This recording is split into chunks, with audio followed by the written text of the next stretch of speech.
Good morning students. आज हम हमारे डियर सेकेंड ईयर आधुनिक विश्वविद्यालय शिक्षा जो हम आजादी के बाद शिक्षा व्यवस्था जान रहे थे उसी को कंटिन्यू करते हुए हम ये समझेंगे कि जो विश्वविद्यालय शिक्षा आयोग जिसको हमने पिछली क्लास में जाना था कि 1946-48 में जो आयोग आया था ये किस तरीके से आया था, तो इसी को समझते हुए इस आयोग की सिफारिशों को हम समझेंगे और सिफारिशों में इसके जो उच्च शिक्षा के उद्देश्य है उसको हम जानेंगे।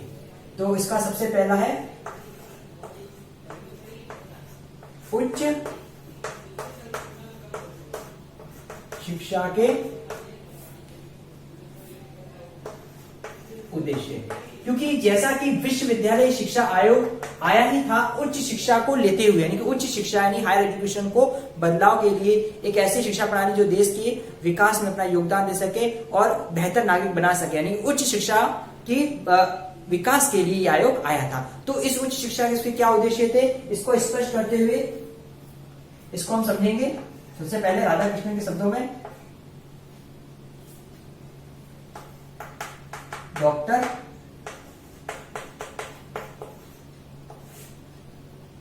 राधाकृष्णन के शब्दों में डॉक्टर राधाकृष्णन इस आयोग के संदर्भ में क्या कहना चाहते हैं? हम न्याय, स्वतंत्रता, समानता एवं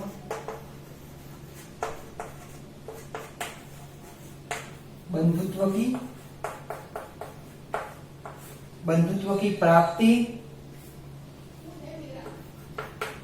द्वारा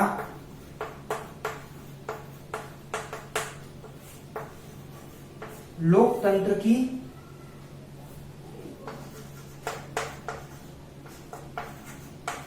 खोज में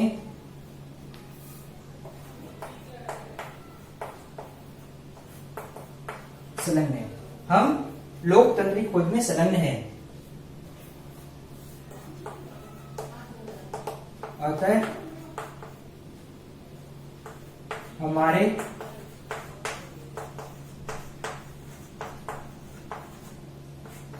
विश्वविद्यालय को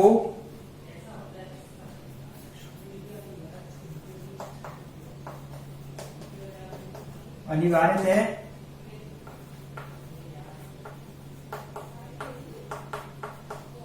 इन आदर्शों का प्रतीक एवं संरक्षक होना चाहिए।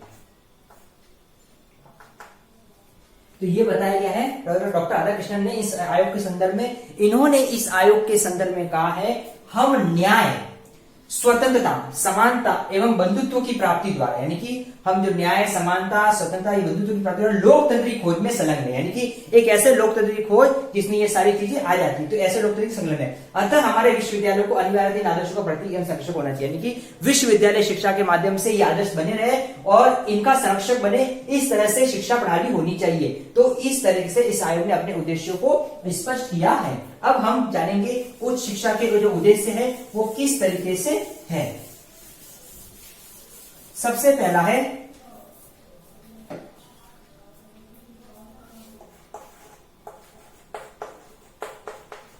मानसिक एवं शारीरिक विकास। मानसिक एवं शारीरिक विकास, यह आयोग जो होता है छात्रों के मानसिक और शारीरिक विकास पर बल देता है, ठीक है, क्योंकि मानसिक और शारीरिक विकास के साथ साथ बालकों का सर्वांगीण विकास करना ही शिक्षा का मकसद होना चाहिए। इस तरीके से शिक्षा के मुख्य उद्देश्य है बच्चे अपने मानसिक तौर पर और अपने शारीरिक तौर पर विकास करें, साथ ही साथ अपने सर्वांगीण विकास का भी मार्ग प्रशस्त कर सके। इस तरह से इन्होंने पहला उद्देश्य स्पष्ट किया है। उसके बाद सेकंड आ जाता है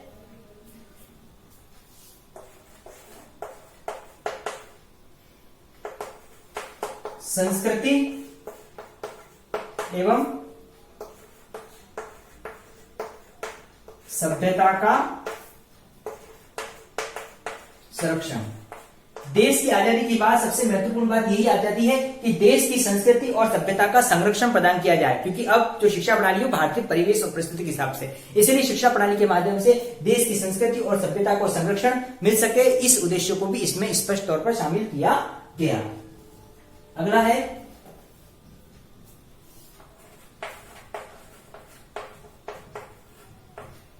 कुशल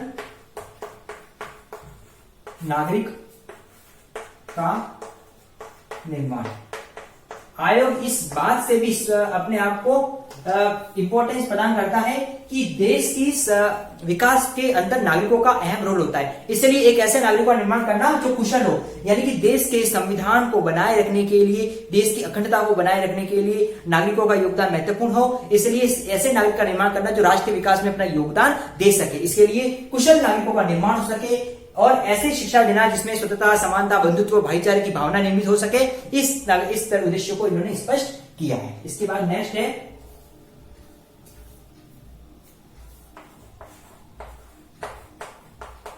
नेतृत्व शक्ति का निर्माण।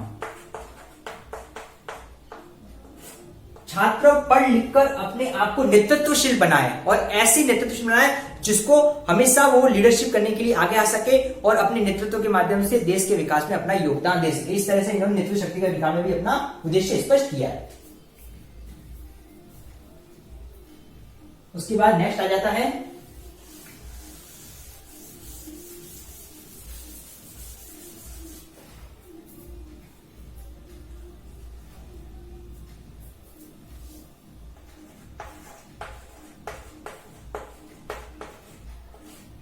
दूरदर्शी एवं बुद्धिमान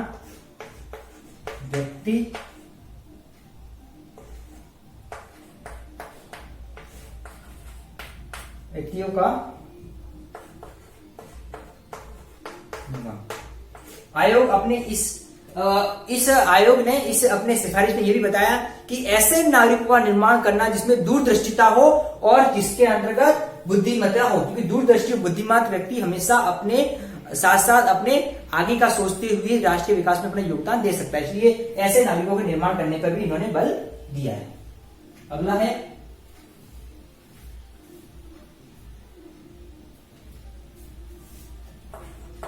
नेक्स्ट आ जाता है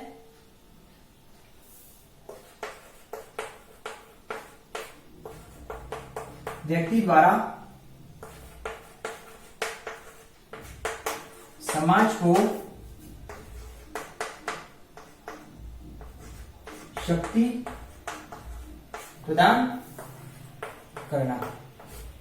व्यक्ति समाज का एक अंग है, यानी कि हम समाज के अंग है, समाज में रहते हैं, समाज में अस्तित्व है, तो व्यक्ति जब अपने शिक्षित करेगा, अपना विकास करेगा, राष्ट्र विकास, तो इससे क्या होगा, समाज को शक्ति प्रदान मिलेगी। उस समय के समाज को शक्ति प्रदान करने के लिए शिक्षा अहम भूमिका होती थी, इसलिए शिक्षा के माध्यम से जब नागरिक या छात्र शिक्षित होंगे, व्यक्ति शिक्षित होंगे, तो समाज को शक्तिशाली बनाया जाएगा। तो इन्होंने इस बात को भी स्पष्ट किया है। अगला है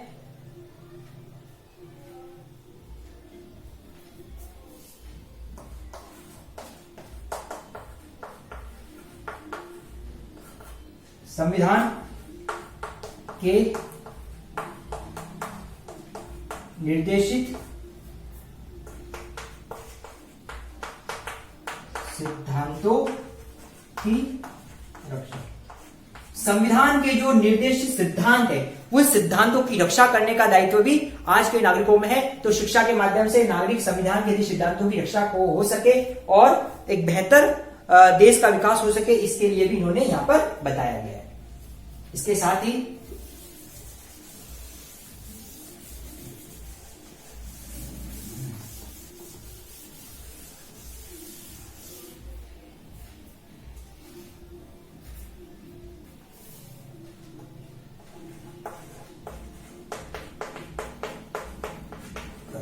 छात्रों को नैतिक बनाना। छात्रों को नैतिक बनाने का काम भी शिक्षा है।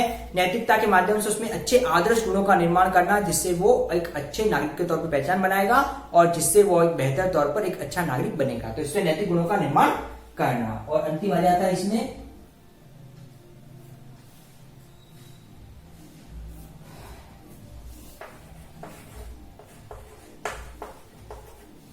विश्व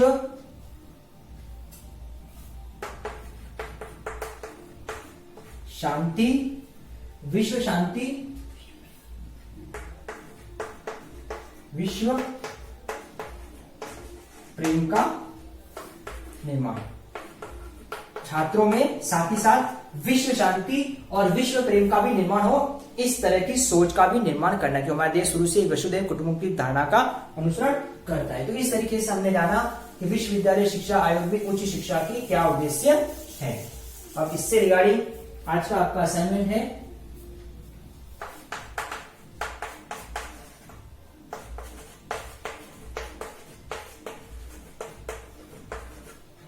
विश्वविद्यालय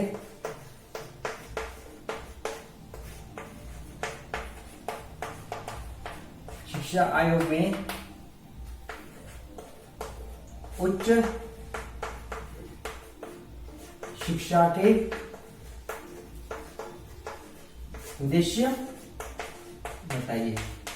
तो हमने जो उच्च शिक्षा के उद्देश्य आज हमने समझे विश्वविद्यालय शिक्षा आयोग में, इसी के बारे में आपको अपना असाइनमेंट करना है। स्टूडेंट्स, इस कोविड समय में हमको सावधानी सतर्कता रखनी है, फेस मास्क का उपयोग करना है, इसके लिए जो बचाव उपाय है उसका कड़ी से पालन करना है, ताकि बचे हुए रहेंगे और अपने साथ साथ परिवार के स्वास्थ्य का भी ध्यान रखना है। Thank you.